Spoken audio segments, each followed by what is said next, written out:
The Memphis Tigers are going to make a field trip out to Troy, Alabama in order to take on the Troy Trojans as both teams inch a little bit closer to their respective conference plays.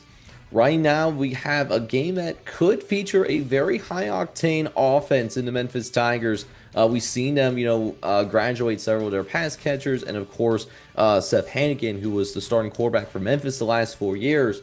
Well, here in 2025, at least in the early going, it seems like Memphis didn't really skip a beat, right? This is an offense that is one of the most troublesome to deal with in the G5 thus far, averaging close to 42 points per game early on. But they're going up against an intriguing Troy team that is obviously going to have the home crowd on their side, and it's a passionate fan base in the Troy Trojans. But this is also a team that's going to be looking to prove that what happened in the Clemson game was no fluke. This is a team that had Clemson on high upset alert deep into the third quarter. And it was a one possession game deep into the fourth quarter as well. Now, Clemson pulled away, and Clemson did end up winning that game. But I think Troy surprised a lot of people, and I think they have a chance to surprise people again if they can find a way to beat this Memphis squad in their home building.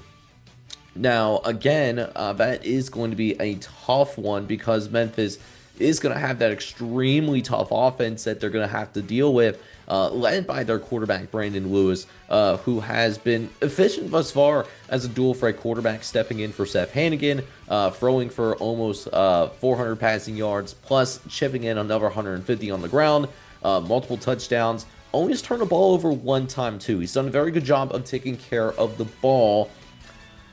And he also does a good job of playing complementary football. And they have a sneaky good complementary defense as well. Able to force multiple turnovers in, I believe, both the Chattanooga game and the Georgia State football game as well. Which has them coming out as, a team that is playing with a lot of confidence, particularly in terms of how they were able to handle Georgia State, even though the Panthers did throw some good punches at the Memphis Tigers over the course of the first half.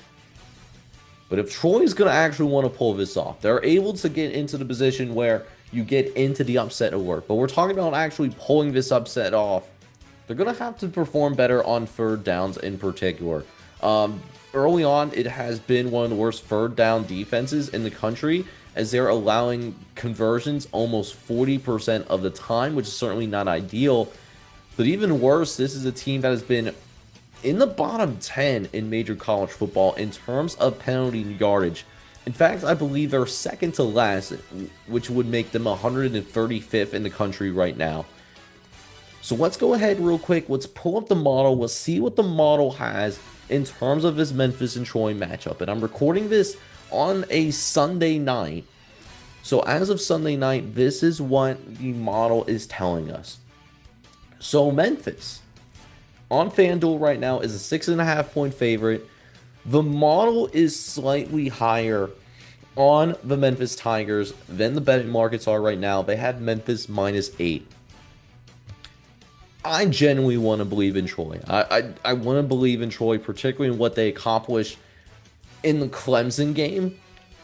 But at the same time, what I've seen from Memphis so far between playing Nichols at the very beginning of the year, as well as their other non-conference matchup against Clemson, I don't think that this is going to be a good matchup spot for the Troy Trojans. I genuinely don't.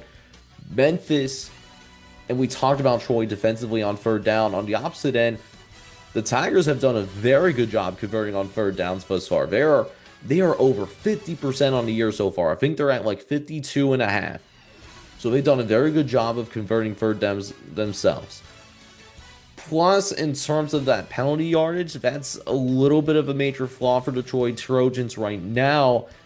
And I don't have a ton of faith that those miscues that do ultimately lead to those penalties that Troy has had to deal with over the first couple of games, I don't think that also fixes itself necessarily overnight.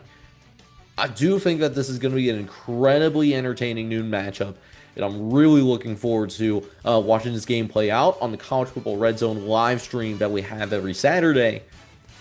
But I am going to go with Memphis not only winning, but I think they're going to cover as well. I feel relatively good about Memphis being able to pull this off. So I'm going with Memphis winning 31-24, with the Troy Trojans just coming up short once again.